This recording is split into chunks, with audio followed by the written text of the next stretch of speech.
कहा जाता है भक्ति करने के 1000 रास्ते हैं, लेकिन सबसे उत्तम भक्ति कौन सी है? इस प्रश्न का उत्तर एक साधु ने तब पाया जब स्वयं महादेव उसके सामने प्रकट हुए। आज सुनिए वह दिव्य कथा जहां महादेव ने साधु को बताया भक्ति का असली अर्थ क्या है। एक साधु वर्षों से महादेव की भक्ति करता था। मन बहुत शांत था, पर उसके अंदर एक प्रश्न हमेशा उठता, हे महादेव, सबसे उत्तम भक्ति कौन सी है? एक दिन साधु ने निश्चय किया कि वो ये प्रश्न स्वयं महादेव से पूछेगा। वो ध्यान में बैठा और पूर्ण श्रद्धा से महादेव का स्मरण करने लगा। क्षण भर में सामने दिव्य प्रकाश हुआ और महादेव प्रकट हुए। साधु हाथ जोड़कर बोला, प्रभो, मैं जानना चाहता हूं, आपकी दृष्टि में सबसे श्रेष्ठ भक्ति कौन सी है? महादेव मुस्कुराए और बोले, इस प्रश्न का उत्तर तुम्हें अनुभव से मिलेगा।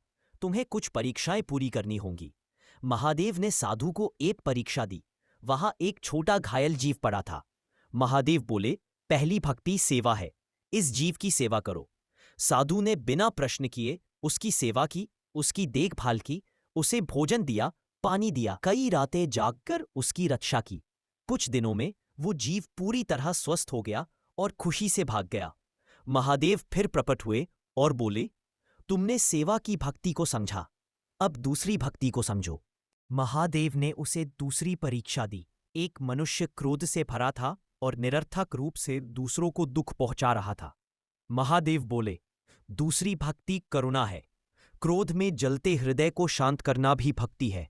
साधु उसके पास गया, उसे समझाया, उसके भीतर के दर्द को सुना। धीरे धीरे वह मनुष्य शांत होने लगा।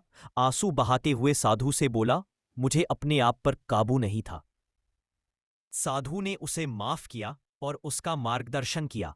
महादेव फिर प्रकट हुए और बोले, करुणा से बड़ा कोई अस्त्र नहीं, अब तीसरी भक्ति सीखो।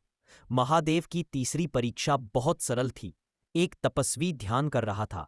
महादेव बोले, तीसरी भक्ति शुभ भावना है। बिना बोले, बिना दिखाई दिए, बस किसी के लिए अच्छा सोचना भी भक्ति है। साधु शांत बैठा और मन ही मन कहा, सभी जीव सुखी हों, सभी प्रसन्न रहे। धीरे धीरे साधु का मन स्वयं शांति से भर गया। अब महादेव अंतिम बार प्रकट हुए। उन्होंने साधु से कहा, तुमने तीनों भक्ति मार्ग पूरे किए, सेवा, करुणा और शुभ भावना।